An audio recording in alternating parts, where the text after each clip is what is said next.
I'll just kind of jump into it. On the 16th of November 2023, Jürgen Habermas, Rainer Forst, and Nicole Dittelhoff and Klaus Gunther signed Principles of Solidarity, a statement in which they insisted that the role of critical theory today was to be clear about not attributing genocidal intentions to Israel's actions against the Palestinian people, who are referred to in their statement as, and to quote them, the Palestinian population. According to the statement, the primary concern of the representatives of the Frankfurt School today is to refine what they call, between quotes, the standards of judgment, and defend the ethos, as I will show at the end, of the Federal Republic of Germany, that is based on the obligation to respect human dignity and protect primarily Jewish life and Israel's unquestionable right to exist as a Jewish state. There's no other mention of the Palestinian people in the statement. The sole and primary task of critical theory today, according to its signatories, is to fend off the return of anti-Semitism.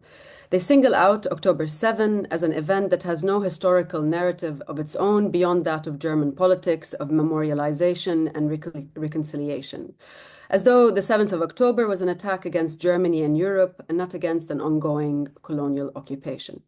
They also effectively equate in this statement anti-Semitism with anti-Zionism. This issue is not the focus of my discussion here. Rather, I can point to numerous recent critical engagements in, for instance, the latest historical materialism special issue on the topic of anti-Zionism and anti-Semitism. Rather, what I'm concerned with is the claim that the task of critical theory today is to point out the standards of judgment. This could not be farther from Marx's critical contribution to the analysis of modern society and its contradictions. Critical theory must not be allowed to descend into this task of safeguarding the normative liberal order and the defense of a fictive public sphere that is bereft of ideologies. For this definition of the task of critical theory is nothing but one step away from what we could call bourgeois moral philosophy.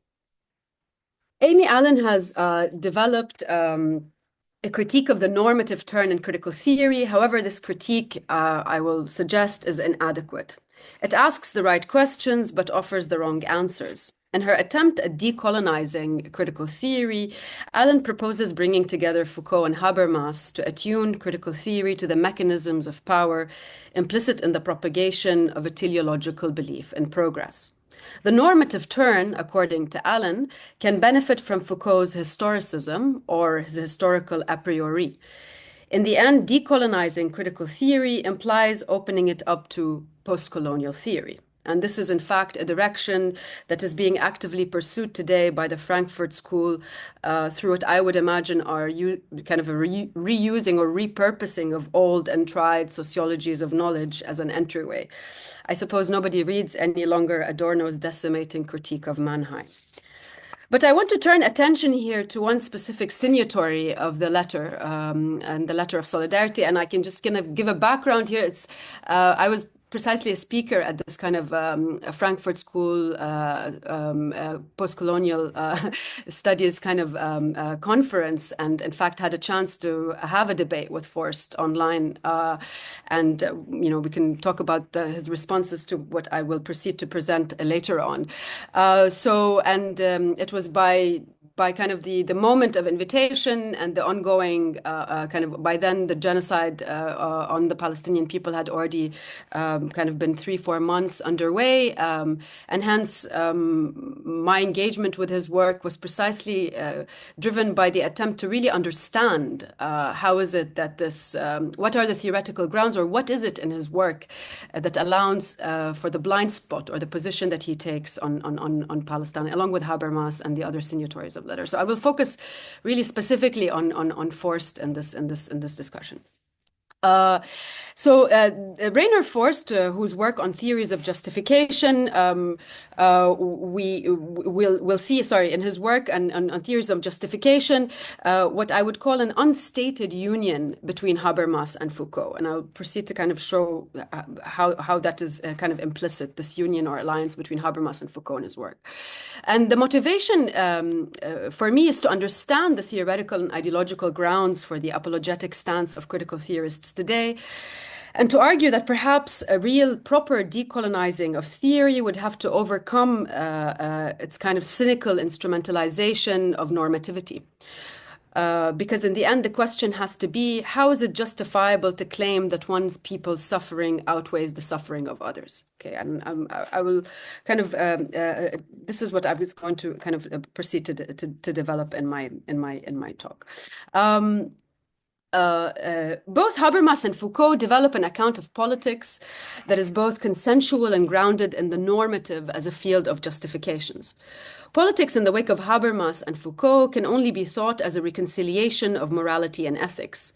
Procedural claims for Habermas on the one side and valuable ways of life for Foucault are differences in kind within the general normative project of modernity. Despite the appearance of antagonism, for instance, Habermasians and Foucauldians today share a fundamental commitment. Since there's no longer any kind of horizon of social revolution or social transformation, all resistance is already co-opted and merely a Janus face of what it opposes, then the institutions of capitalist liberal democracy provide for both Habermasian and Foucauldians the unsurpassable horizon for political contestation. What I'm calling the Foucault-Habermas alliance in critical theory today has three features. One, it lacks a theory of mediation, and it cannot account for how social forms of capitalism mediate different kinds of domination in relationship to structures of exploitation. And I will make an argument that Forst collapses domination with exploitation in his analysis in a minute. Second, it ontologizes power or violence, either as noumenal power or as a constitutive of the human condition. More crucially, in this account, for both kind of Habermasians and Foucauldians, there are no subjects outside of power relations.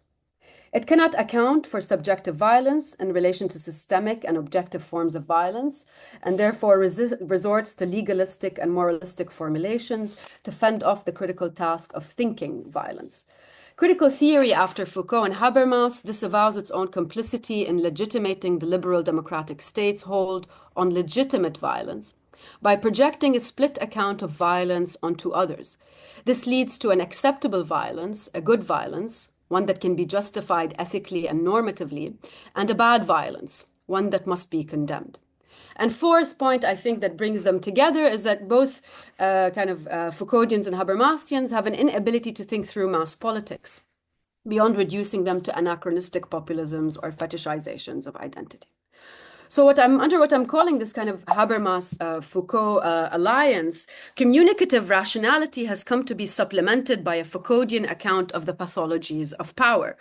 And this theoretical alliance purports that domination is only discursively resolved through the institutions of capitalist liberalism.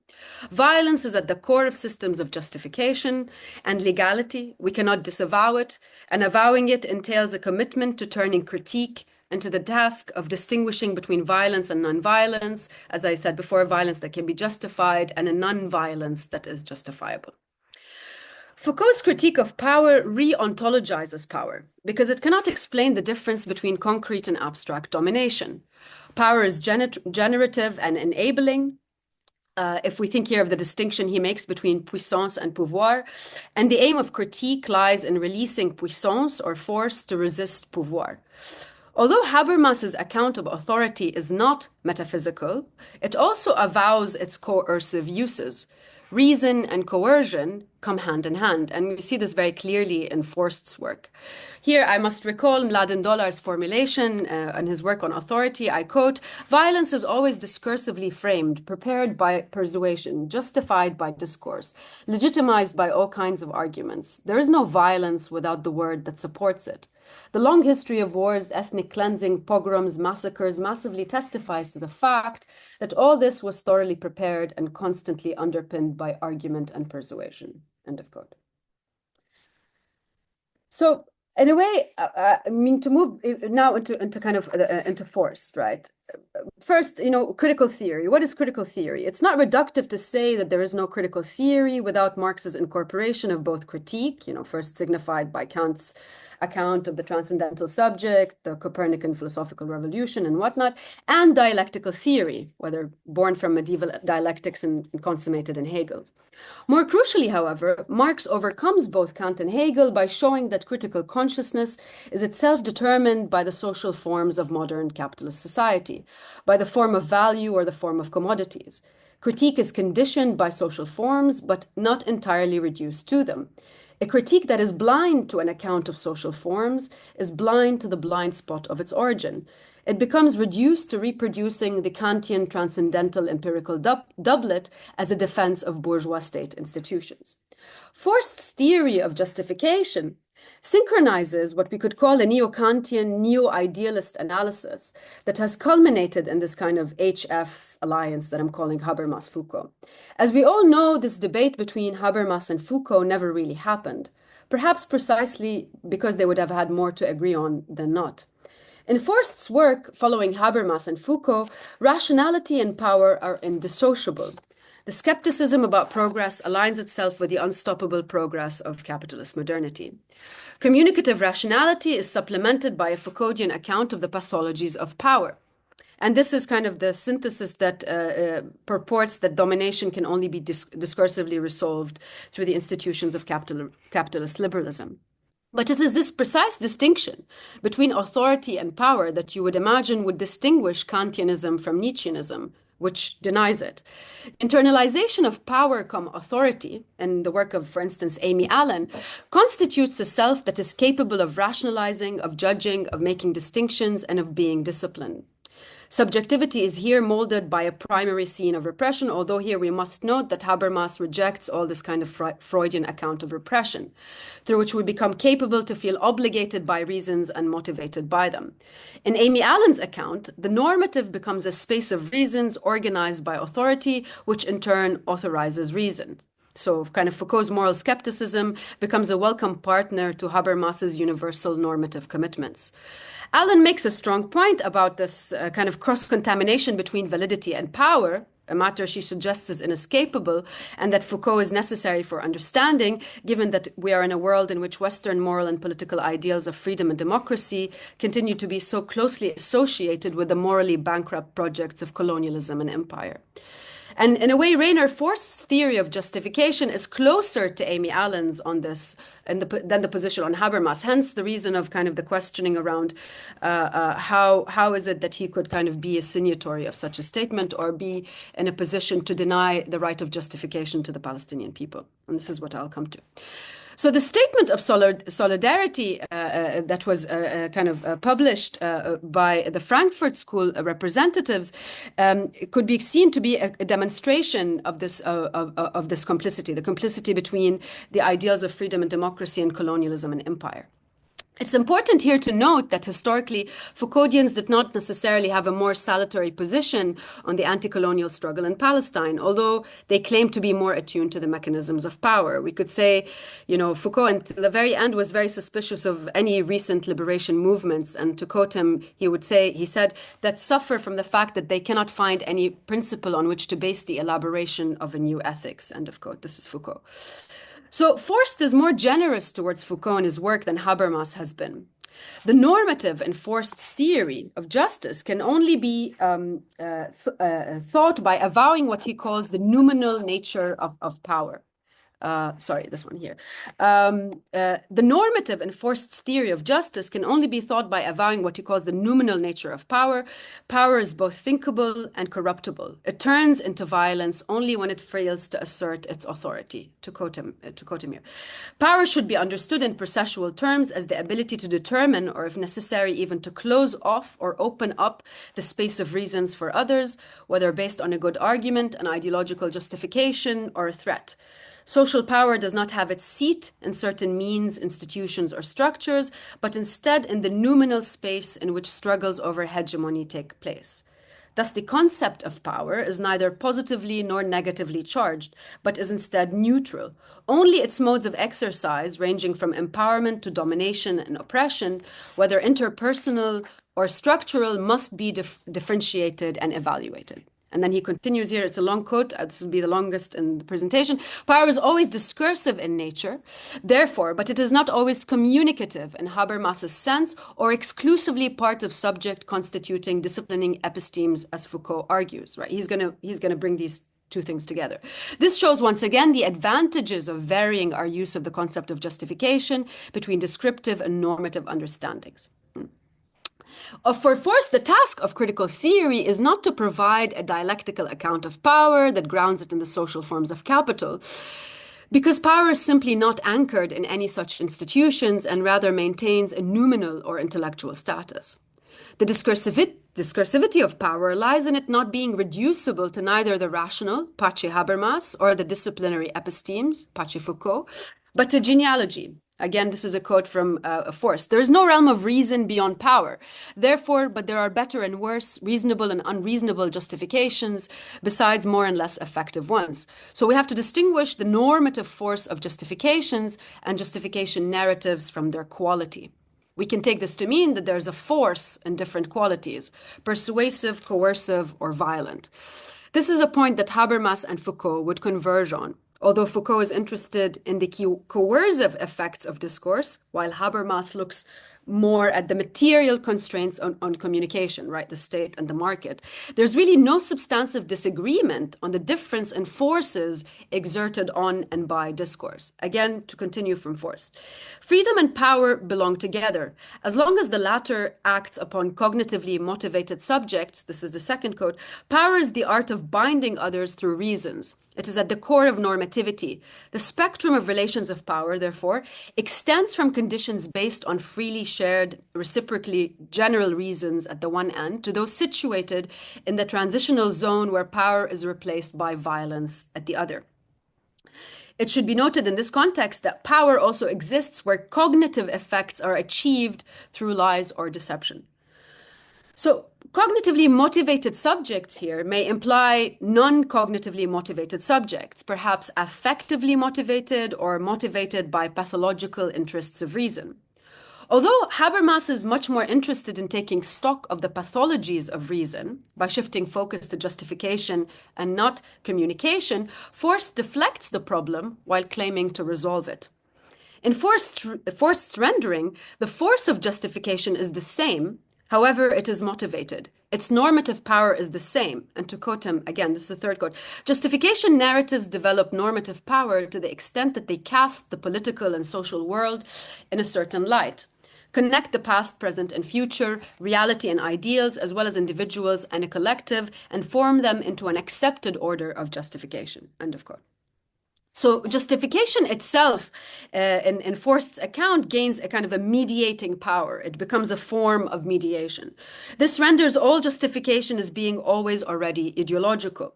How justification is a social form in capitalist society remains to be verified, a society which is premised on a foundational injustice that constitutes and permeates all social life.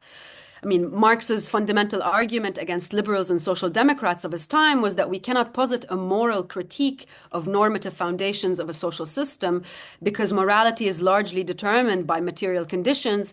In a sense, capitalism is both a culture and an ecology. So there must be a transformation of society to occur for any alignment of ethics and politics to become possible, right? I mean, this is kind of Marx.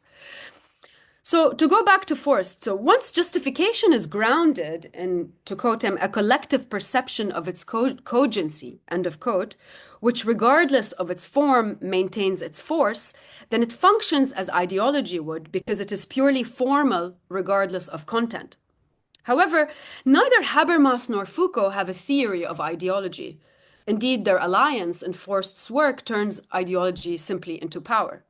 Foucault leaves no outside to power. There's no escape from power, right? We practice governmentality and self-care as an inversion of power. There's no outside to power, no way to escape the logic of representation for Foucault. In Forst's account, justification is always already contaminated with power. It cannot escape it. Given that power cannot be undone, the task of critical theory then becomes the development of a theory of justice, whereby justice becomes a new regulative principle that limits power simply kind of from unleashing its noumenal fangs. So for Forst, critical theory must do this because ultimately, in his reading, Marx lacks a political theory. He maintains that Marx's concept of exploitation is a moral concept that lacks a political theory. To quote from him again, exploitation is clearly a moral concept that expresses the violation of personal autonomy and the dignity of counting as an equal. End of quote. Okay, but we should pause here and rethink this assertion. Exploitation for Marx is the extraction of surplus from necessary labor. There is a theft of time in exploitation, right? The essence, which is the essence of human life. From wage labor, which is in turn invisible to bourgeois law. I mean, that's the whole Marx's whole critique is that, the wage labor is invisible to bourgeois law. And in a way, this theft of time is precisely what is meant, or the true meaning of Marx's claim, freedom, equality, property, and Bentham, right? So free wage labor, after all, is not discernible in bourgeois law as illegal force, right? The whole blindness to that is the critique of ideology that Marx begins to develop, right? So the injustice in exploitation is fundamentally the theft of time. It's not what I'm trying to say is not a moral critique. It's a theft of time. It's the time of life, a theft that is not registered as such and is not merely an insult or a dignity, right? An insult to dignity.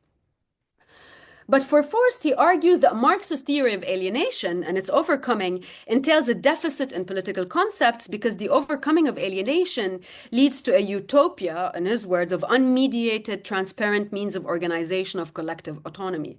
So in a way, he asks, who will then, in so-called post-capitalist society, which is never even kind of brought into discussion, decide on behalf of the collective? And perhaps the question is really posed, who will do that, post-Marx's, what Marx lacks in his theory. So he reads Marx's dialectic of freedom and necessity as entailing an apolitical overcoming of alienation, because it is an overcoming that is neither economic, that is economic and not political. Again, this is Forst. The question of justice as the recovery of a form of political autonomy over economic relations was not part of the Marxian program. Before the Great Turn, this is not possible, after it not necessary. Thus, his notion of overcoming alienation is essentially apolitical, a form of unmediated sociality based on trust and historical necessity and belief in the iron economic laws. Okay, but how can the bourgeois distinction between politics and economics even be squared with a Marxian critical theory? I mean, are these not in themselves forms of reified knowledge? Forst, like other contemporary critics, does not really care for this question, because the normative is prior to the social non-relation imposed by capital. It is prior also in post-capital, right? The reason for this is that Forst collapses domination and exploitation in one move, disregarding the fact that capitalism is a global system of abstract domination, which extracts surplus, socially necessary labor time from necessary labor. No matter how long you work, the value you produce is greater than the value of your labor power. This is not a moral critique. It is a critique of a regime of time. Domination by value requires exploitation, which requires the time of life. Life is in turn subordinated to the production of empty time, surplus value. This is an ontological critique and not simply a moral one. Can we not see clearly this theft of time, of life, the time of life in colonized societies? Colonization is at the heart of capitalist original accumulation. Today, for instance, and as we speak, a colonial state continues its onslaught justified by theorists of justification based on land annexation, transfer, incarceration, armed with genocidal intent. And in the presence of such a declaredly ethno-nationalist state, Palestinians are obstructed, to quote from Forst, despite his blindness to this form of injustice, from, and I quote him, breaking open orders of justification, end of quote, through deliberation and communication. They are excluded from the public sphere, silenced, vilified as human animals, surveilled and policed. So although for Forst, his claim is that, and to quote him again, genuine progress, a concept that critical theory cannot be dispensed with, occurs where there are new levels of justification that are made accessible or are achieved through struggles that make subjects into justificatory authorities in the first place, end of quote. So, however, although he grants all these things, right, he expands clearly a theory of justification, this right to justification is not granted to the Palestinian people, who are tellingly called a population, not a people, in the statement that was signed by the Frankfurt School. So why is this the case? Why does a critical theory of justice exclude a struggle against historical and ongoing injustice? Is it because Palestinians, by choosing a form of armed resistance, forfeit the right to justification that is understood as a communicative strategy? Or is it because the Palestinians succumb to more easily than others to the noumenal fangs of power, which critical theorists like Forst work hard to repress, to keep at bay? Does the explosion of genocidal violence only serve to remind critical theorists of the conceptual point of keeping power at bay? Is it perhaps because Palestinians are not cognitively motivated subjects? So to go back to the earlier point regarding social forms and Marx, the disentanglement of structures of justification from ideas of, this is again a quote from Forst, again why he moves, he's claiming to move beyond kind of the grounds of critical theory in this direction, to kind of, because he wants to disentangle theories of justification from, to quote him, ideas of recipients and goods. Right. What this does is it cuts off critique from an account of social forms and capital. More crucially, it blocks critical theory from developing an understanding of the colonial relation as the original capitalist accumulation in the present, and not in terms of concluded struggles from the past to be adjudicated by the resort to human rights discourses. Forst is explicit about this disentanglement, or what we could call a double abstraction of justice. The focus on the concept of justice as, and again to quote from him here, as an autonomous collective process, a structure of justification, end of quote, is to detach justice from this, what he calls ideas of recipients and goods, right? This is again a long quote from him on this. In Forst's democratization of justice, we could call it that, his spreading it out into a collective process of adjudication, Marx, the very thinker of collectivity, now appears to have a reified account of justice, right? Because for Forst, now the reified account of justice is the account that kind of links justice simply to goods and services, right? Because ultimately what he wants to say is people do not care only about goods and services, they care for justifications that they can accept and make acceptable to others. Okay, but here, despite the kind of really kind of simplistic reading of political economy here, we must ask, by what criteria do we then accept and do we then judge reified unpolitical conceptions of justice? What is the regulative principle to which we can resort if justification is always tainted by power, contaminated by the noumena?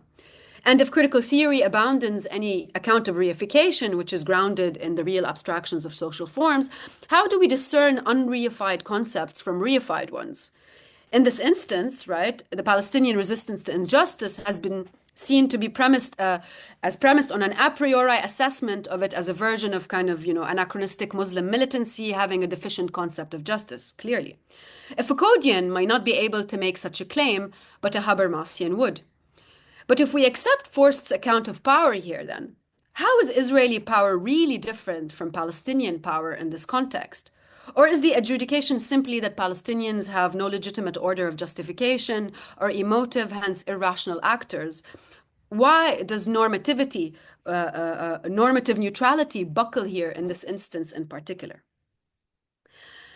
I think Forst's gesture to this idea of reified concepts of justice is only a window dressing, because his resort to noumenal power renders the discussion of ideology and its relation to domination and exploitation obsolete.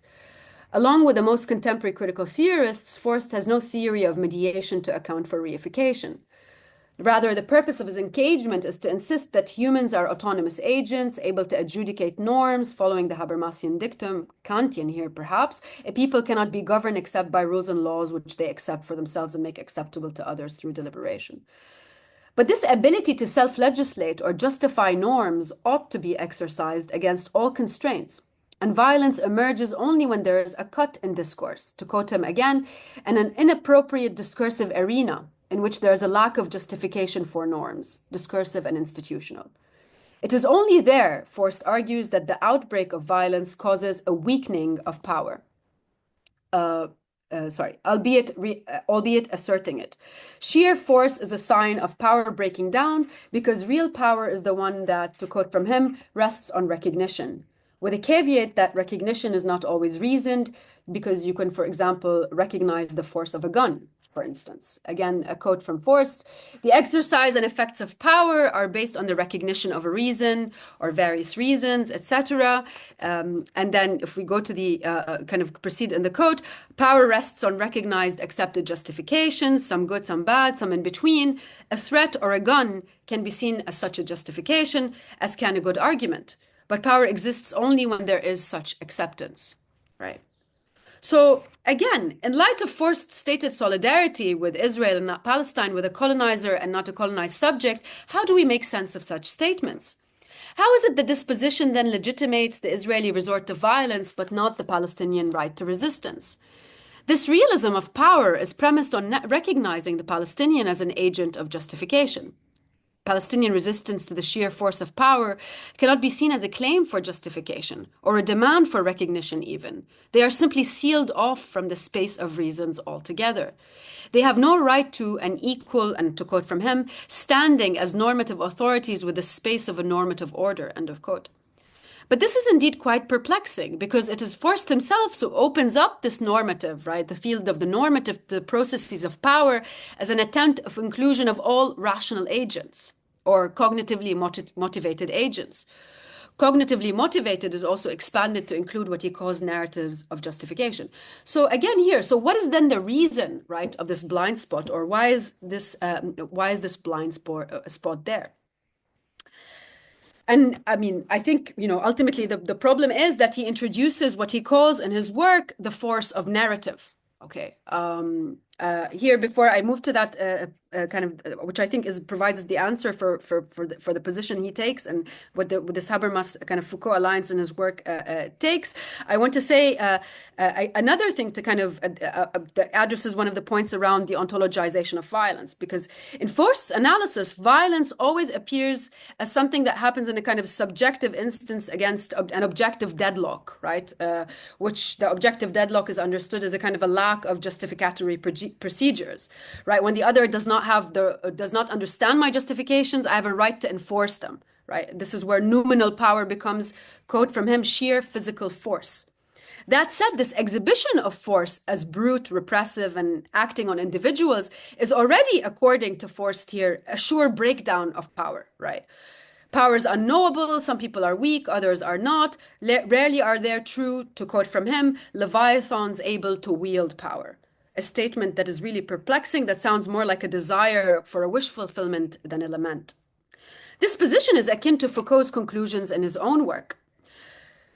Power cannot be overcome. We can never do away with power. So for Foucault, the answer lies in practices of self-care, governmentality, ethics of the self, refashioning of the self, so on and so forth. Whereas for Forst, the answer lies in what he would call developing a critical theory of relations of justification, which I'm claiming here is really fundamentally uncritical. This theory of justification is primarily tasked with establishing the limits of power, right? Power is so noumenal, we can only hold it back by a theory of justice. And the premise of this theory of justice is to establish this kind of basic structure of justification among free and equal persons as the first demand of justice. This is Forst.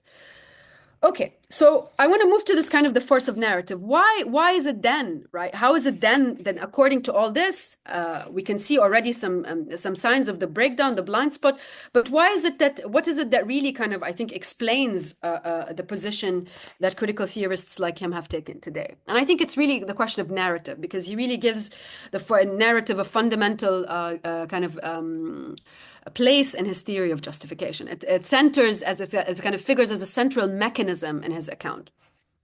And what is narrative? Kind of the historical narratives of stories that people use for justification. Narratives are forms of justification, right? Although he keeps maintaining that at the end, the only regulative principle should be about the concept of justice as a right because of the belief in progress and so on. And even though he keeps saying in his work that a nation cannot intervene in a colonial manner into another nation because of the concept of justice, right? And this is the only way to ensure that progress is self-reflexive or self-determining concept. And he insists on this thing, what he calls social self-determination, right? And to the extent that he pushes his theory to claim that the human right to justification has to be included in the rights of man, right? It's a new human right that we have to kind of include, right? So it has to be an inalienable human right. So in light of all this kind of effort at expanding normative frameworks, then, so what is this conceptual deficit, right, that led Forst and Habermas and others like them to exclude the Palestinian people from their right to self-determination against colonization? Why is their thinking halted in this context? Why can they not think the reasons for violence while condemning the violence? How has reason buckled down to the rage of the noumena carried out by a state power? The authority of reason cannot assess the political resort to violence against an occupying power. Why is this so? This is because assessing the legitimacy of the political resort to violence in turn depends on power relations. This is the catch-22 of this theory. Critical theory is stuck in the prison house of the noumena. It posits an ideal that constructs society as a reified object, but it cannot escape its normative framework. The difference between norms and morals, facts and values, cannot be simply adjudicated in forms of consciousness. This works at a level of abstraction that cannot grasp actuality and its misrepresentations on consciousness. Recognizing subjects as actors capable of recognizing injustice does not do away with really existing injustices, right? And this may really help us illuminate this principles of solidarity statement. Perhaps the secret of this unconditional solidarity lies in the force of the narrative of justification that accounts for the Israeli state's, nation state's ground of justification for its war of unprecedented proportions on Palestinians. The narrative of justification rests entirely on the singularity of the event of the Holocaust for the German national unification project. So in a sense here, this idea of the singularization of the Holocaust, right? The persecution of the Jews is unlike any other persecution. It justifies the aspiration for a religious nation state, unlike any other. Zionism becomes the compensation for German Nazism. We can say here that German critical theory has become German again, right? Universalism buckles under the weight of German national history. Critical theory becomes an apologia for state ideology, right? Israel, in its current ethno-nationalist liberal formation, has a kind of a right that is unquestionable because of narrative histories that originate from within Germany and Europe and against the narratives of justification pertaining to Palestinians. Right. I mean, this thesis on the singularity of the Holocaust fits well into the German account of history. I mean, Sami Khatib argues in a recent piece in Radical Philosophy that anti-Semitism has gained a status of singularity in relation to colonialism, racism, fascism, and has done so through a specific trajectory that has to do with the internal history of the reunification of Germany. Right, because in a way, Germany is unthinkable as a nation without Holocaust remembrance and memorialization. So singularity here creates the effect, in a way, of a pure present without a past and a future, an end to historical temporality, right? There's a singular crime against humanity unlike any other, right? And this occludes any account of repetition in history, although singularity can repeat with a difference. And the risk of absolutizing it leads us to a blindness about the actuality of conditions of injustice in the contemporary world. This monopoly on legitimate forms of violence, whereby the law cannot mourn, let's put it this way, to borrow from Gillian Rose, its own violence, have become really critical theory's main occupation today. This has also become the very raison d'etre of the nation state as a representative of civil society. Gillian Rose presciently saw this, and she saw a much more sinister shift in the logic of fascism than the endemic fascism analyzed by the Frankfurt School then as the culture industry. She poignantly argued that the new fascism in the postmodern era becomes, to quote from her, the liberal state's monopoly over legitimate violence, end of quote. Rose's stronger claim, of course, in her general work is that postmodernism and poststructuralism, under the influence of Heidegger, reproduce the ideology of the fascism of representation. Ontology in poststructuralism becomes a reading of experience as the identity, posited against Hegel's labor of spirit, which works against identity, seeks freedom through spirit's groundlessness. So this form of theory, right, that Rose kind of points to, which is about the monopolization of legitimate of the state over legitimate violence, corresponds to a postmodern risk society that is only composed of individual taxpayers and consumers and not workers who are patchy marks without substance. So this new ethos of individual civil rights, including Forst's right to justice, does not allow for the structural conditions of inequality to be recognized. Moreover, it is no longer possible in this moment to resort to traditional identities anymore, and this in turn becomes a source for all kinds of libertarian fantasies that mask the existing monopoly of the state over violence, as well as masking what we could call, to quote from Rose, the unleashing of the non-legitimate violence of individualized civil societies. This is kind of the really interesting. So on the one hand, you have the state has, the absolute monopoly over legitimate violence. And on the other hand, you have this kind of the non-legitimate violence of individualized civil society, libertarianism with liberalism. And this kind of becomes the really kind of rancid ground for the development of fascism. She calls it also kind of the fascism of representation, the representation of fascism, because it's all premised on this kind of the politics of singularization, of memorialization, on what she calls kind of the resacralization of the Holocaust, right?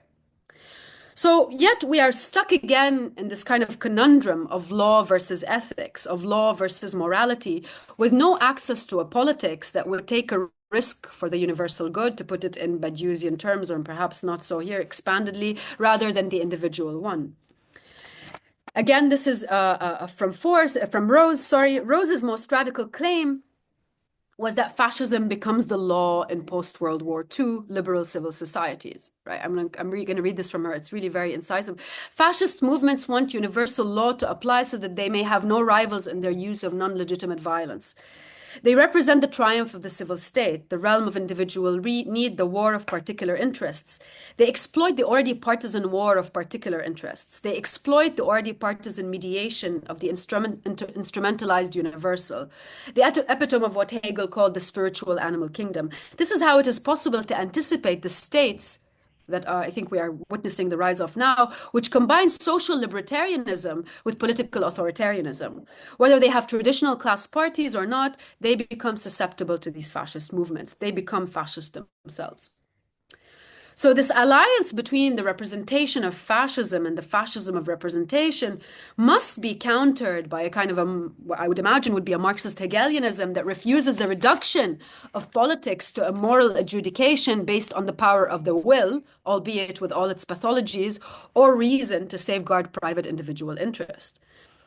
Here, the argument essentially is that fascism, like philosophies that abolish representation and replace metaphysics with ontology, what it does, fascism, is it grants power to all agents equally, within it and outside it, but it transforms the dilemma of power to being one concerning the assertion of moral will and the protection of private interest. So as I've shown before, what we could call kind of Forst's immanentism of power and his expansion or extension of Habermas into Foucault comes dangerously close to this position. Forst can argue here for the universality of justice and propose that freedom from domination ought to be a justifiable universal demand, but his theory of justice will never allow for any determinate negation of injustice. Systems of justification are forever, systems of justification are forever in a process of rebuilding themselves, being open to rejustifications and relegitimations. So justification is thereby reified into a kind of a liberal democratic form of deliberation. And if colonial situations expose the inner decay of liberalism, they will, in a way, according to Forst's schema, regardless of the cost, eventually fold into the space of reasons of the colonizer. Okay, so I'm coming here to the end. So clearly there's more room for ethics than there is for politics today in the project of critique. The Foucauldianization of critical theory through the accommodation of genealogies and narratives is possible through the disavowal of Marx's account of capital as a structural totality, however we talk about the totality, whether it totalizes or not, and so on. Of course, we know that Foucault's relationship to Marx was more than strained, right? His theory of governmentality lends itself to describing what already exists in neoliberalism after the 70s, right? That's, society doesn't exist, but that is why it must be defended. Consequently, the sets of ethical practices that become kind of performatively generated and translated into affects and sentiments, these are what make up for the dissociated sociality. Okay, but is not dissociated sociality an effect of commodification? The blindness of contemporary critical theorists to how capital as a system of mediation co-opts subjectivity is baffling.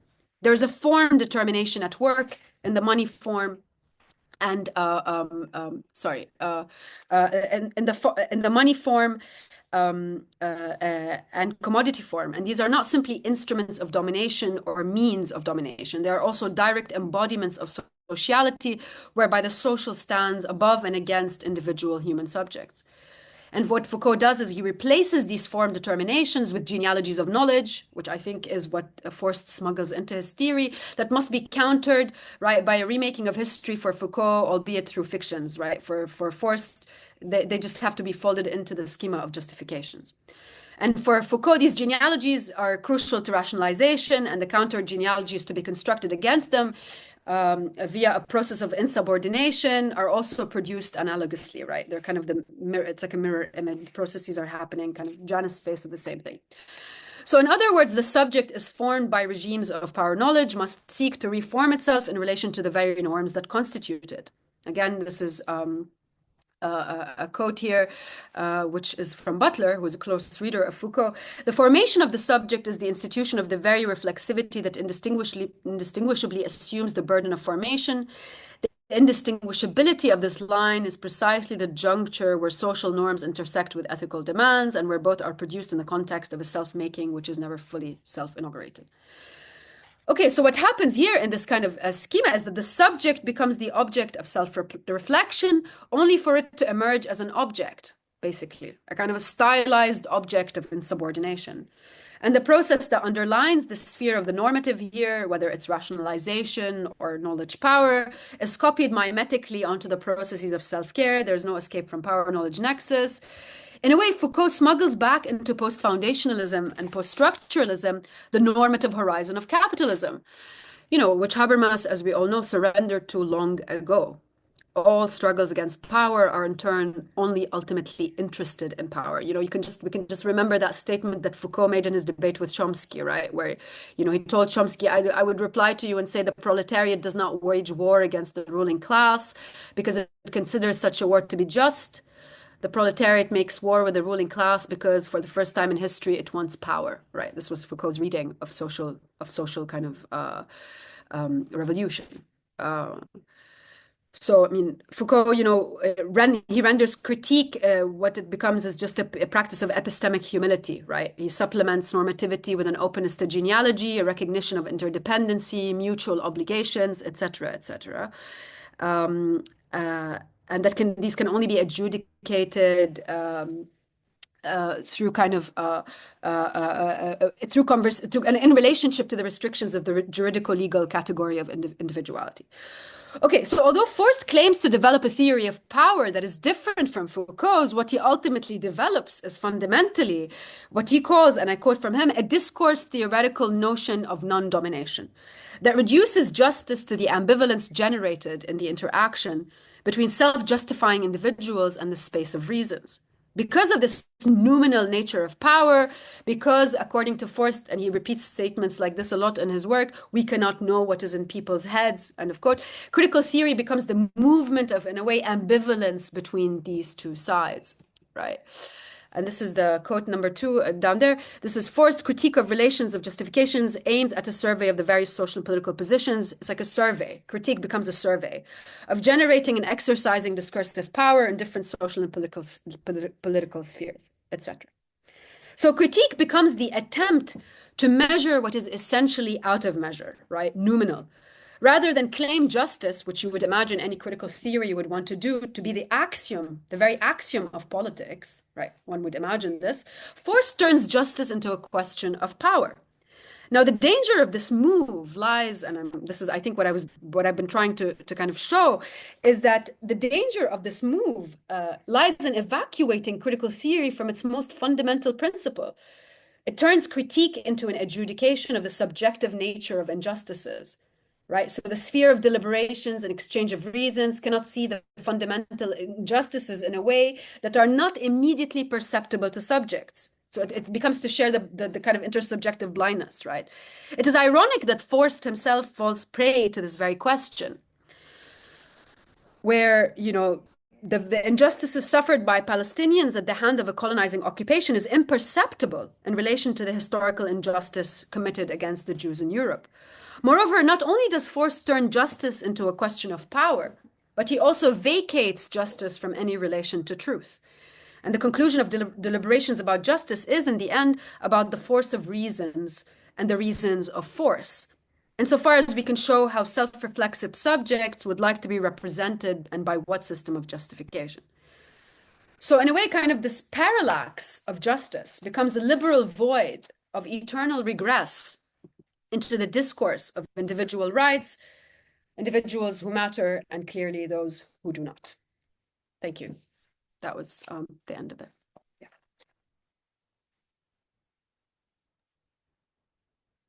Thank you so much, Nadia, for this thorough engagement with this principles of solidarity, which I also gave quite some thought, but I didn't give it this much thought that I attempted to explain it as following from Forst's critical theory. So I think this is very useful work. Who would like to respond or ask a question to Nadia? Maybe you can raise your hand virtually or just in the video.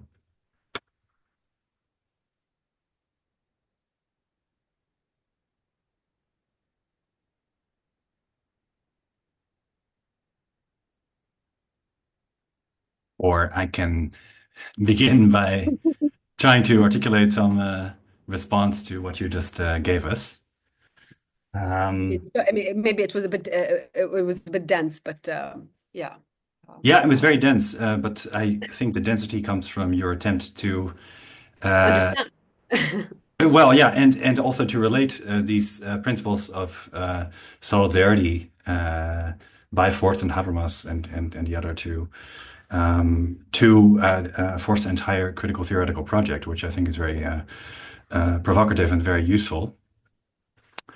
I was struck in that saying, yeah, it's useful because there are also some responses that took the kind of progressive, except for Palestine, stance and saw this statement really as a betrayal of the fundamental principles of critical theory that these thinkers would otherwise hold so dear. So that, like in the book Progressive, except for Palestine, the solution to this irrational glitch would really be to hold these thinkers, yeah, or to point out the hypocrisy or to point out the contradiction. And I think what you're doing in this lecture is really to show how this statement follows, in fact, from the theory itself. Maybe I wanted to ask you something about some of the formulations in the statements, which, yeah, in German the word is Stellungnahme, right? So it's a position taking, and I was struck by the lack of even an attempt at rational argumentation in that statement. It's really a collage of some very bold, yeah, position takings that aren't necessarily even logically or grammatically connected to each other. Even the anti-Semitism paragraph leaves open how exactly that last paragraph relates to the previous one, even though it insinuates a lot. But perhaps a question here could be that yeah, one of the positions taken is that accusing Israel of genocide fundamentally, yeah, they don't say that accusing Israel of genocide does not meet the standards of judgment. But instead, they write that if you accuse Israel of genocide, then the standards of judgment slip completely. They verrutschen. So I was wondering if you can relate this to your reading of Forst. And to me, the statement seemed very Schmittian, a Schmittian sovereign intervention in the public sphere, comparable to the German parliament's yeah, Stellungnahmen about Mhm. the BDS movement and its pronouncements about how it is anti-Semitic without feeling any obligation to even provide any support or evidence for those positions taken.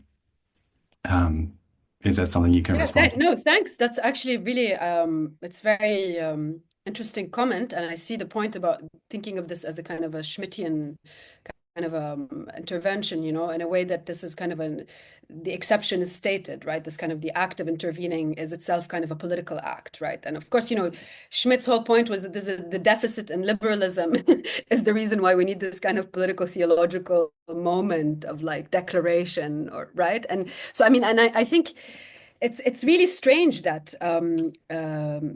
and strange, but also not so strange in the sense that, Habermas for a long time, and the whole school, and its kind of second and third iterations. I mean, I think they've ultimately accepted that there's, the liberal kind of the liberal democratic sphere of justification is the only kind of, it's the horizon. It is the normative horizon. And any other, it's just about kind of, how do you say, releasing its restrictions, and constantly kind of surveying where it's kind of, placing limits on the ability to kind of reason and justify, right? But then you see what happens with kind of a Forst theory of justification. It becomes a theory about power. And I think ultimately what happens is that this theory of this kind of theory of kind of reducing justification almost to kind of this kind of obverse side of power, right? There's kind of, it's just either we have that, or we have this kind of unleashed power that has nothing to hold it back, right? Makes way, or in a way has to be linked. I mean, I don't know if one could say it's theoretically consistent in the sense that, it does open way, because I mean, the stuff on narratives becomes a central component in the way that he starts to think about justification, right? And you think, where does that come from, right? Clearly, it's not something like oral histories or like, narratives that people who have no official histories seek to put together in all kinds of ways, right? So, I mean, what is narrative if it's not kind of, in a way, also kind of a formal, kind of a kind of a historicization? Like, so what would it be, right? And what narratives would be measured? Why would certain narratives be more justify, have more justification, whatever, to them than others, right? Because that's precisely what happens. And I think ultimately it's because I mean, how can these kind of German critical theorists go against Germany? I mean, how can they be non-German? I mean, and this is kind of it places, I mean, the irony of this is that, at the moment Frankfurt School is turning towards post-colonial studies, one can say, okay, I know post-colonial studies is a train that's already crashed many, many times, but it's a bit of a late arrival of them to the station. But then, it's a post-colonial studies that is also fashioned, the ones that they're interested in is one that's fashioned according to this kind of the debates about normativity and opening it up and how to do so and so on and so forth.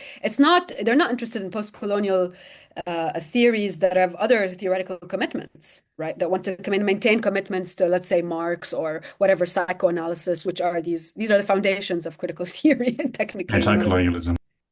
And anti-colonialism, which these become fundamental tools, right? For, I mean, these kind of so it's a very perplexing moment we are in, and I did have this debate with Forst, and the time when I mean, he's heard this paper, and he just kept categorically refusing everything I said with no real, there was no real whatever. Substantive engagement. So, but then the count of deaths I think we were at 7,600, and he wouldn't even then, say, even grant me the use of the word genocidal intent. He wouldn't even grant me that. Okay. And that was I mean, and I, it was, so this places people who really are committed to universality, critical theorists who are working in the tradition of critical theory and expanding it in other ways outside Europe. It places them in a very bad position, right? Because how does when the universality of critical theory itself falters in this way, when it becomes German again, right? How does this what kind of critical theory is there to come anyway, So this is a I do think the stakes of what's happening today are very high, and I do think, the links have to be made in ways that have to do with also the directions that this field of theory has gone through. And I do think, the Amy Allen work on decolonizing. So decolonizing critical theory becomes about decolonizing it from the narrative of progress by Foucauldianizing it. Okay, that's ultimately kind of the claim, right?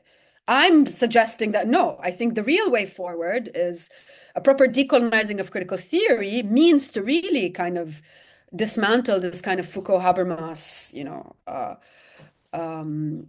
I think it's it is the kind of the dominant ideology in the field in different ways. I mean, there are other ways to kind of also approach this question, right? From other debates or other discussions that I didn't include here, but yeah, yeah.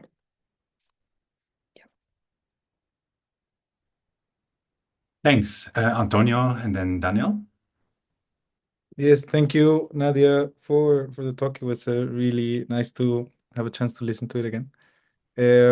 And I think just for a little bit of context about the seminar, also the idea to invite you was also born, or it started taking shape as part of a reading group that we have here at Tilburg University as a Global Palestine reading group with mostly undergraduate students that come together and try to read some different things to make sense of the situation that we're in, of this emergency situation, and especially to try to make sense, or at least for me it has been like that, of the position of, for example, universities in Europe with regards to the genocide. So there have been calls to suspend collaborations with Israeli universities to take responsibility. And so that has made me think a lot about sort of the locus, the place of critical theory, and how, for example, in these discussions or about, or when it comes to claiming justice, for example, as an axiom of politics, the universities, at least sort of discursively, claim this, but then it has been the students and the mobilization that has actually sort of performed and acted based on these axiomatic commitments. So, I mean, I'm not sure I have I have a question, but I just wanted sort of to point out that precisely, like, it was a very practical matter also that made us think of your work. And that made us think of your discussions, because I think the things that you're saying about Forst and about the liberal sphere of justification as sort of the normative horizon also helps us make sense a lot of the way in which universities or other institutions in Europe, at least, are dealing with the genocide and with the kind of response or lack of response that they have had. So yeah, I think it's just it was there's maybe no question, but just I didn't want to leave out the chance to say that, and how this, let's say, how these concerns appeared for us here, yeah, over here in Tilburg. No, that's great. I mean, I was pleasantly surprised by the invitation, because obviously, yeah, I mean, there's huge censorship everywhere on the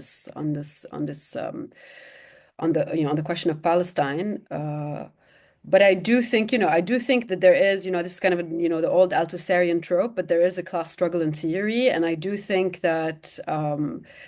That there has to be a kind of things have to be named and placed in their, in a way that, there will be different kind of, I hope there will be a different kind of remembering later. That's not just again about rememorialization and the politics of memory and the way that they've played out, because in many ways, as I was suggesting at the end of the papers, that, and I think that was what was so interesting about Gillian Rose's critique, is that she saw already, right? This is in the late 80s.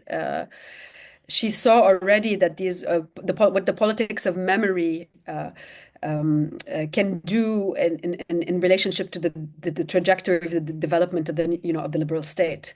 and precisely the sense for her of the question of kind of what she calls the re-theologization of the Holocaust, right? I mean, and I think this idea of, it's not, we have to think in ways that are not simply about this, this kind of this binary, let's put it this way, of kind of representations of fascism, i.e. its memorialization, whatever, what one could call in terms of like when you watch wars and genocides and this kind of like the it's like a, I don't know, like this kind of pornographication of horror, seeing all these images and but without falling into that and kind of and on the other hand, being committed to a fascism of representation, right?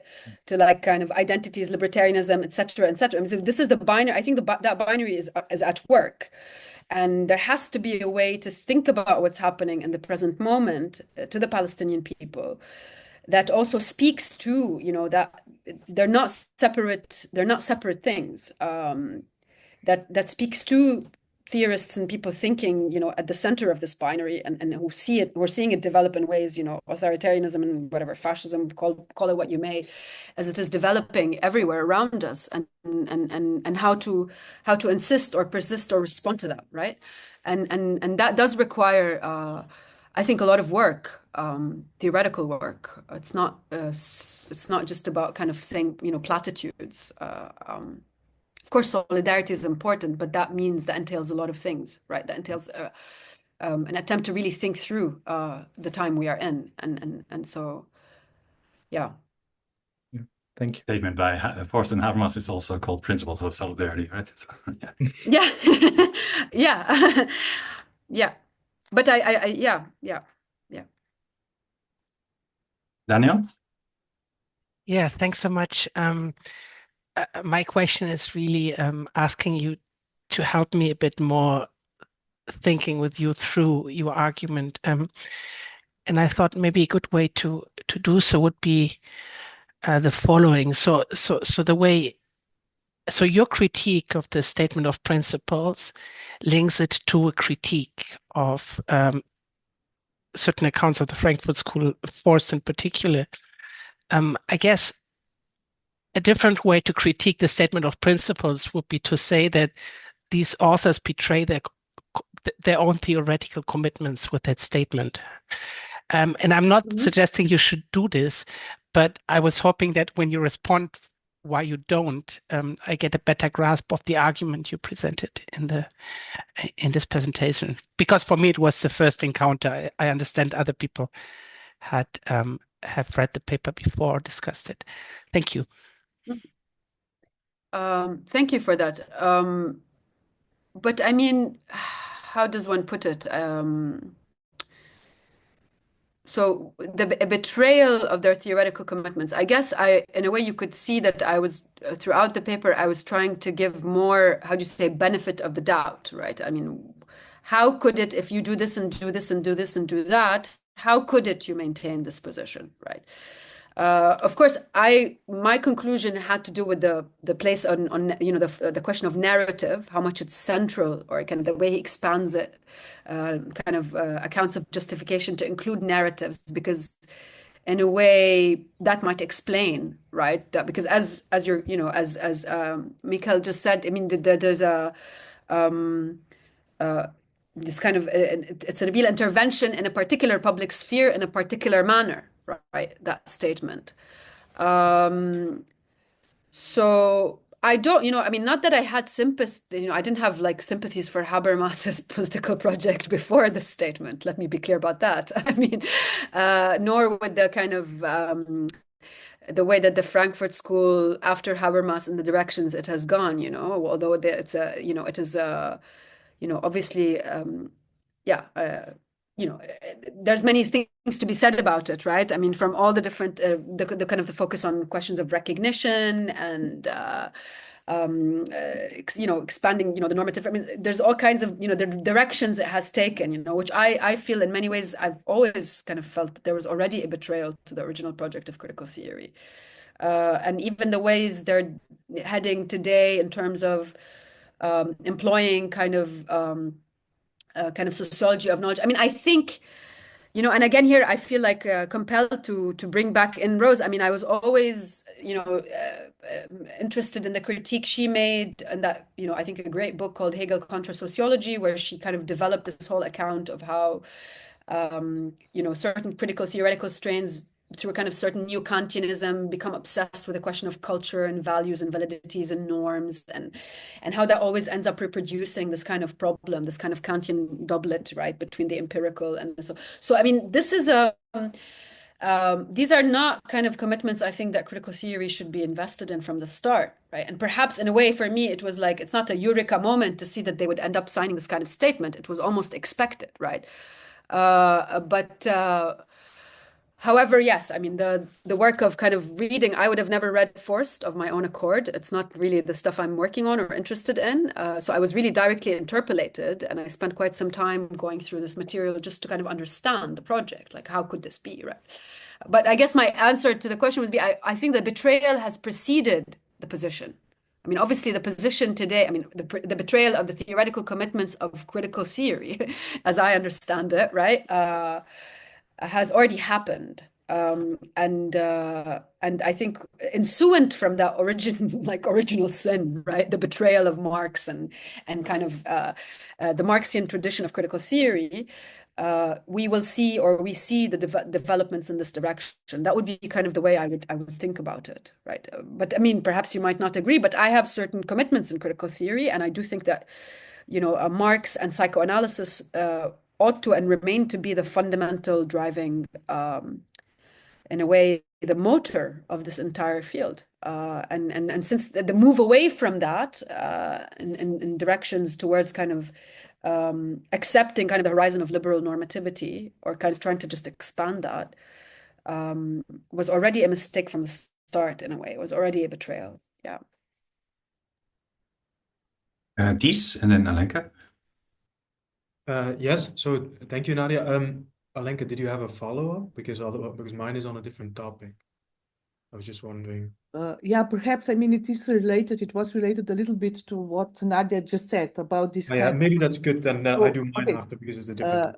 Yeah, no, so thank you very much, Nadia. I really appreciate this talk. I had myself some experience with Forst, but in any way, I mean, as a general remark, I would say that I mean, Frankfurt School is long gone from Frankfurt. I mean, this is quite obvious. And from what I hear, even anecdotically, from new people they are hiring there, on what kind of grounds and justification of these grounds, it even seems that their main aim now is, when they travel abroad, to undo the damage done by the first Frankfurt School. I mean, this is what I heard. It was even, this kind of, this is bad reputation. I mean, Frankfurt University no longer wants to have anything to do, or mean, apart from some small lip service, but I really think that, yeah, things have gone south or whatever, north or whatever, some time ago. And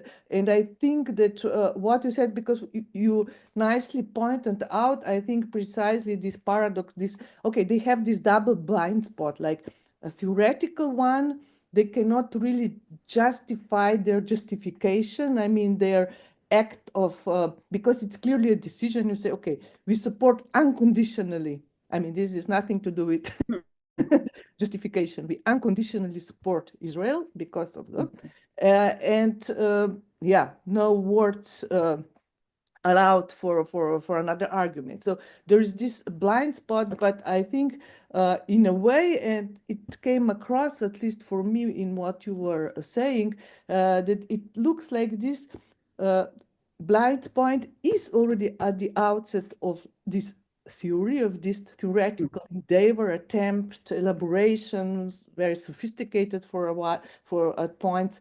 So the theory is there precisely in order to justify this blind spot, or to make it kind of, so there is a certain circularity, and I could not agree more with this assessment of this move that I also think was quite catastrophic in terms of concept, this huge conceptual move that happened quite some time ago, from the term politics to the word power. All of a sudden, everything just became about power, and there is no escape for power. And I mean, this is just something that I think it's really, and for this to take place in critical theory, I really think there is a problem there. And this kind of double level, exception, exteriority, interiority, extremacy, whatever is the fundamental for any kind of critical stance. And this kind of acrobatic of justification is really something that belongs to a very different tradition. But okay, I will stop here so that other people. No, thank you. I mean, obviously, I mean, I'm very happy you're here, and thank you for the comment. And yeah, and it's fortuitous. I mean, you know very well about disavow. I mean, this is like, you know, this is. I mean, you That's said a case that there's of disavowal, precisely. yeah, lots of, The whole yeah. edifice, I mean, rational edifice is there. We know very well, yeah, there are these problems, but the whole edifice is there to kind of mask precisely the real that this knowledge should be about, and it is not. So. yes, absolutely. I mean, you think, I mean, I don't even need to, I mean, one can take, I mean, okay, someone like Marcuse, as much as one might have differences and issues with certain analyses and so on, but, you know, at least when it came to an attempt to analyze authority, you know, he insisted on a number of things that you can, you know, that there's a reification of authority, that there is this and that there's domination and exploitation, and they do this and that. And he talks about the rise of the managerial. There's an analysis of power that is grounded and rooted in, you know, in really existing conditions, and that also involve the psychical mechanisms of power. And so, I mean, for me, that remains to be, I mean, so why do we need to discard something like that, okay, to replace it with this? I mean, you know, it's very perplexing. And I think obviously there are fundamentally political and historical reasons for the reason we are in this mess. Yeah. Yeah. No, but I also agree. Perhaps I will just add a point, although perhaps here we disagree a little bit. But when I was actually, this was the book before, but thinking about Antigone, I think that there is a way in which you could read Creon precisely as this figure of a contemporary state power. I mean, state violence, not simply state violence, because it is the violence that it's not exactly systemic, it's not exactly subjective in the sense of resistance, but it is a kind of real subjective state violence. And I think this is exactly also what we are seeing now in Israel, other places. But anyway, this is just another, I think there is something about this and the gesture to just say, really no to this kind of state violence, that this is why for me there is still something about this Antigone figure that resonates in this kind of political way, not simply ethical. But this is a different kind of discussion, so I will really now. That's very interesting though. So to kind of to read this kind of violence in terms of a kind of a subjective explosion of violence. Yeah, I think, I mean, for Creon, he is the head of the state, but it's actually a subjective violence that he can deploy through this. I mean, it's not but okay, this perhaps okay, it's would need to be developed a little bit more in extenso. But yeah, there is something here which even doesn't simply fit the difference between subjective and objective violence, but becomes a kind of a perverse figure that precisely because it combines both seems to be inassailable. You know, how will you tackle this? But anyway. No, thank you. Thanks. Thank you for that. Yeah.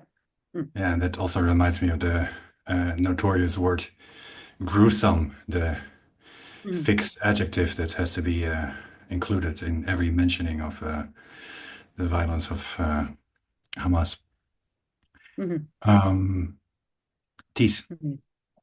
Yes. Yeah, so thank you, Nadia, for this. So I took one of your objections to Forst to be that Marx's critique of capitalism is an ontological one and not simply a moral one. Correct me if I didn't get that right. And in reply, you affirmed the theft of time as decisive for understanding Marx's project. So I'm wondering about the ontology of time here. So I just want to invite you to say something more about that. Shouldn't surprise you that it's coming from me. And No, so that's I, a sh- fact. Yeah. Mhm. I assume it's not Benjamin's homogeneous empty time, but at the same time, there does need to be some commensurability, right? Because as you put it, for Marx, it is of the essence of human life. And I also ask this question because I wonder about the relation between history and time in your exposition. So I hope this is clear what I'm getting at. Thanks, Dij, for the big question, as per usual. No, I mean, yeah, I mean, I guess, I mean, at this point, yeah, Benjamin is in the background here, but not only, I would imagine, because the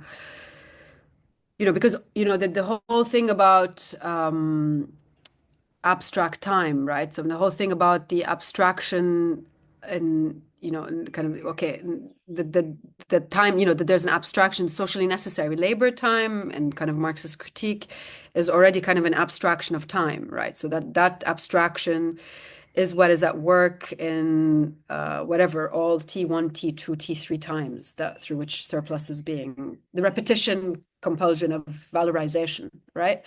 So in that sense, yes, I mean, in that sense, there is a theft of time, right? That is a time in the sense that that theft is also the theft that renders the kind of the actualization of free human activity to be possible, right? So I mean, or kind of that whatever.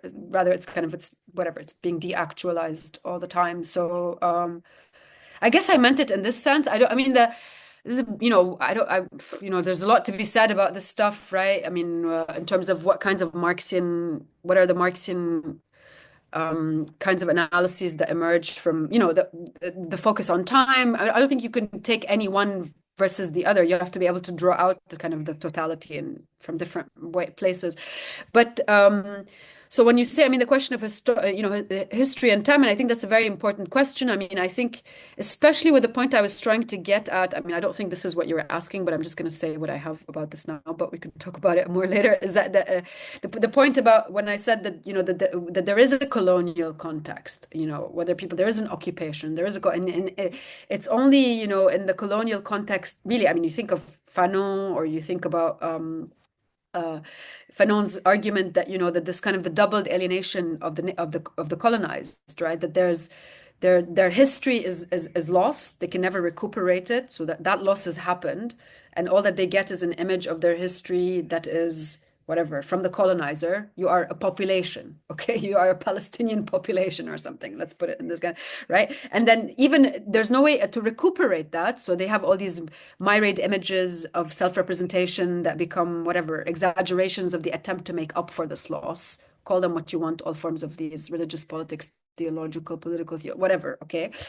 And then there's also kind of there's that kind of phenomenological kind of theft, and then there's the theft on the level of the bodies, the labor. What are they doing? What are they extra? What kind of and it becomes very complex, right? I mean, so you do need. I mean, I guess what I'm trying to say. I think your question is really very fundamental and very important. You need a kind of to not a kind of you have to have an account of history or the kind of the specific kind of tempo or temporality of this kind of theft that happens precisely in this site that exposes I think contradictions that maybe are less, I don't know what to say, kind of palpable or experienced in the center of empire or whatever, at the center of kind of Western societies or but that's, obviously so many things can come out of this. I don't mean this, the result of it's to be this kind of an Agambenian, whatever kind of bare lives, or I don't mean it. And I obviously don't mean it in terms of, in the Foucauldian sense or, I do think there's a hugely complex answer that can come from psychoanalysis, but I'm not sure that that's kind of what I would want to do right now. But like, thanks though for the comment. Thank you. Yeah. Is there anyone else who would like to say something or ask something?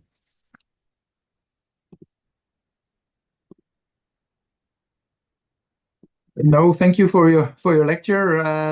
my background is not in philosophy, but in sociology, and I interpreted your talk as a plea to get the sociology back in back in here.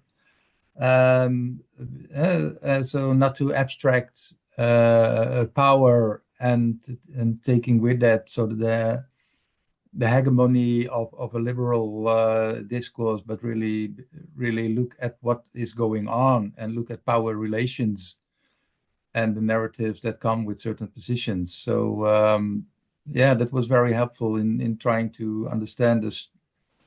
Yeah, for me, the surprising route that Habermas took here, but that clarified it a lot. So thank you for that.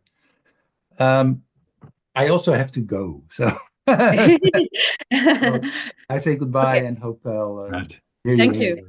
Bye, Thank you. Kees. Yeah. Thank you. Nadia, do you want to say something in closing, or? No, thank you for having me, and thank you everyone for attending. Yeah, thanks so much for accepting our invitation, Antonio's invitation. I'm also very happy that this came together. The people Thank you. from Tilburg who are here are coming from different faculties, and most of us have met through Palestine solidarity activism and through the reading group that Antonio Wonderful. mentioned Yeah. earlier. And yeah, you mentioned Sami Khatib earlier. I'm also reminded of the Benjamin conference in Ramallah that we had over a decade ago. Wonderful. Yeah. Yeah. The chore that you performed for us to really go into Forst's work, which I also had no interest in, but I recognize the importance of it precisely because these ideas really are quite important in European academia. But insisting on the term critical theory and recuperating Yeah. what Trying to. yeah. I would just mention that. Yeah. Thank you. I would just mention, actually, I think I didn't know that it was already published. I don't know if it was published today or a day ago on this talk on the historical materialism blog. So if people found this, I don't know. I just yeah, you can actually read the whole paper online now. It was published I think yesterday or today. I'm not sure. I just saw it today. But yeah, thanks again for having me, and I hope. The collective thing coming around this question develops in all kinds of ways that are sustainable without sustainability. But yeah, okay.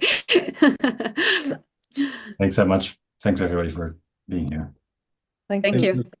you. Lenka. Bye. Thanks. Nadia, Thanks, take everyone. care. Bye. Bye. Thank you, Michiel, for moderating. Yeah, thank you, Antonio. You could have moderated it yourself, but